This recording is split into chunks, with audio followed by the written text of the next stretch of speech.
Typical narcissist कभी ठीक नहीं हो सकता।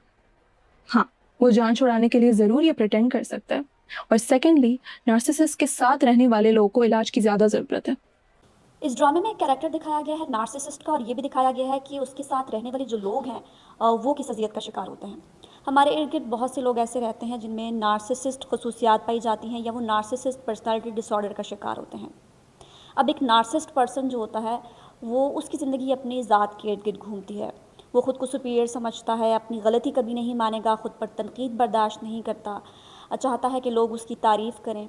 ये आपको फ़िज़िकली तो अब्यूज़ नहीं करते, लेकिन बड़ा सटल इनका अब्यूज़ होता है। ये आपको मेंटली और इमोशनली अब्यूज़ करेंगे, और उस तरीके से करेंगे कि आप समटाइम्स सेल्फ डाउट और सेल्फ ब्लेमिंग की तरफ चले जाते हैं कि शायद मुझ में ही कोई मसला है। गैस लाइटिंग करेंगे, आपको डिग्रेड करेंगे, आपको एहसास कमतरी दिलाने की कोशिश करते हैं। इसके अलावा इनमें एम्पैथी नाम की कोई चीज़ नहीं होती, क्योंकि ये दूसरों के जज्बात का, दूसरों के एहसासात का कोई ख़्याल नहीं रखते। इनको सिर्फ़ अपने जज्बात, अपने एहसासात का ख़्याल होता है। और सबसे ख़तरनाक बात इनकी ये होती है कि ये बड़े चालाक लोग होते हैं। दुनिया के सामने ये इतने अच्छे तरीके से, इतने एहसन तरीके से रहते हैं कि जब आप किसी को बताएंगे तो कोई आप पे यकीन भी नहीं करेगा कि ये बंदा ऐसा है। अब सवाल ये है कि इन लोगों को हैंडल कैसे किया जाए, या इनसे बचा कैसे जाए। तो अगर तो कोई ऐसा रिश्ता है जिससे आप जान छुड़ा सकते हैं, और उसकी कीमत आपकी आपकी मेंटल हेल्थ है, तो बेहतर है कि आप ऐसे लोगों से किनारा कशी इख्तियार कर लें, क्योंकि रिश्ते एक दूसरे को सहारा देने के लिए होते हैं, एक दूसरे को कमज़ोर करने के लिए नहीं होते।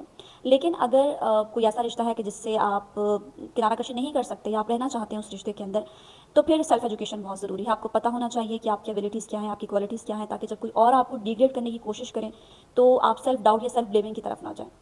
सबसे बड़ी बात यह है कि इन लोगों को इग्नोर करें जितना हो सके, रिएक्ट करना छोड़ दें, क्योंकि ये आपके रिएक्शन से अपने नफ्स को तस्कीन पहुंच जाते हैं। और सबसे अहम बात कि अपनी बाउंड्रीज सेट करें, इनको बता दें कि आप किस हद तक इनकी बात बर्दाश्त करेंगे, क्योंकि ये लोग जो होते हैं ये खुद तो समझते नहीं हैं कि इनके अंदर कोई गलती है, तो ये ना काउंसलिंग की तरफ जाएंगे, ना थेरेपिस्ट की तरफ जाएंगे। इसलिए आपको खुद अपनी मेंटल हेल्थ का ख्याल रखना होगा।